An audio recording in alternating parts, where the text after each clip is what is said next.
তোমাদের সামান্য কিছু নসিহত করে চলে যাব।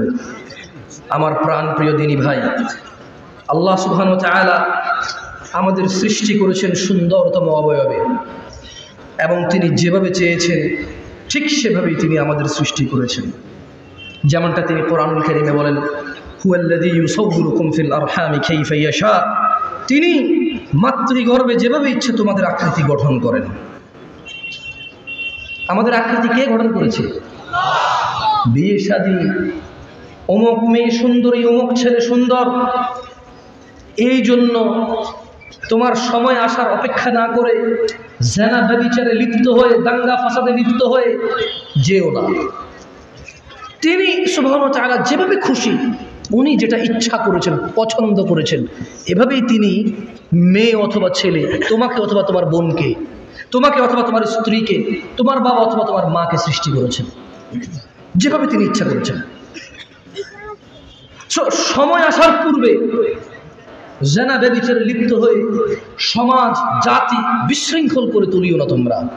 সামাজিক ফিতনা ফাসাদ, পারিবারিক দ্বন্দ্বে তোমরা নিজেরা একে অপরের ধ্বংস কামনা করিও না। গান বাজনা থেকে বিরত থাকো। ইয়া শিবাব, হে যুবকরা, আহলুল মুনাফিকদের ফাঁদে পা দিও না। তারা চায় তোমরা গান বাজনায় মেতে থাকো, অথচ আল্লাহ সুবহানাহু ওয়া তাআলা সূরা লুকমানে বলেন, ওয়া মিনান নাসি মান ইয়াশতারি লাহুল হাদীথ লিয়ুদিল্লা আন সাবিলিল্লাহি বিগাইরি ইলম ওয়া ইয়াত্তাখিযুহা হুজুয়া ওয়া ইয়াত্তাখিযুহা হুজুয়া উলাইকা লাহুম আযাবুম মুহিন। আর মানুষের মধ্যে কেউ কেউ আল্লাহর পথ থেকে বিচ্যুত করার জন্য অসার বাক্য কিনে নেয় জ্ঞান ছাড়াই, এবং আল্লাহর দেখানো পথ নিয়ে ঠাট্টা বিরূপে মেতে ওঠে। তাদের জন্য রয়েছে অবমাননাকর শাস্তি। রাসূল সাল্লাল্লাহু আলাইহি সাল্লাম বলেন, আমার উম্মতের কিছু লোক মদের নাম পাল্টিয়ে তা পান করবে। তাদের সামনে গায়িকারা বিভিন্ন বাদ্যযন্ত্র সহকারে গান করবে। আল্লাহ তাআলা তাদের ভূগর্ভে বিলীন করে দেবেন এবং কিছুকে আকৃতি বিকৃত করে দেবেন। ইয়া শিবাব, গান বাজনা থেকে বিরত থাকো।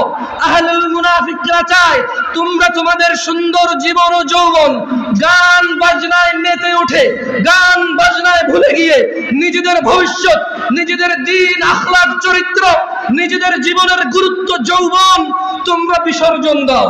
তারা চায় তোমরা, তারা যেভাবে নাচে সেভাবে নাচো, যেভাবে নাচাই সেভাবে নাচো।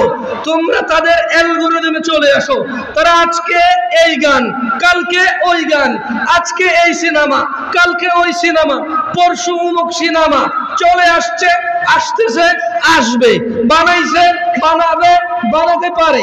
তোমাদের একটা চক্রের ভিতরে তারা রেখে দিয়েছে। ইয়া শিবাব, হে যুবকরা, আহলুল মুনাফিকদের ফাঁদে পা দিও না।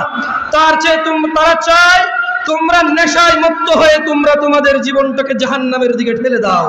তারা চায় তোমরা নেশায় মত্ত হয়ে, নেশায় নিজেকে উজাড় করে দিয়ে, উৎসর্গ করে দিয়ে তারা চায় তোমরা জাহান্নামের নিকটবর্তী হয়ে, জাহান্নামের গভীরে গহ্বরে তোমরা বিলীন হয়ে যাও।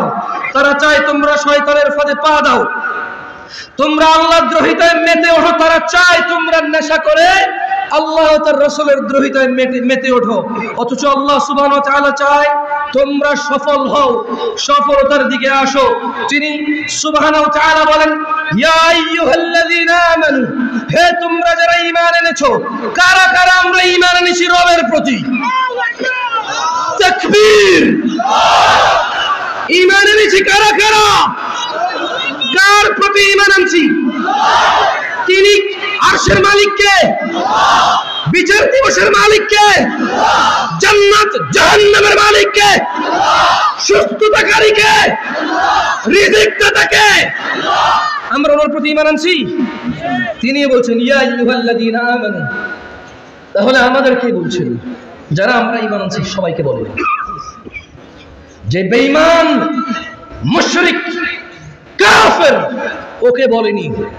তিনি সুবহানাহু ওয়া তাআলা আমাকে, আপনাকে, আমাদের, আমরা যারা ঈমান এনেছি ওদেরকে বলছেন যে ইন্নামাল খামরু ওয়াল মাইসির ওয়াল আনসাব ওয়াল আজলাম রিজসুম মিন আমালিশ শাইতান ইয়া আইয়ুহাল্লাযীনা আমানু ফাজতানিবু হে তোমরা যারা ঈমান এনেছো নিশ্চয়ই মদ জুয়া মূর্তি পূজার বেদী ও ভাগ্য নির্ণয় করা তো কেবল ঘৃণার বস্তু, শয়তানের কাজ।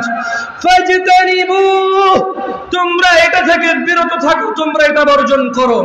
ফাজতানিবু লাআল্লাকুম তুফলিহুন মদ জুয়া এগুলো তোমরা বর্জন করো, লাআল্লাকুম তুফলিহুন যাতে তোমরা সফল হও।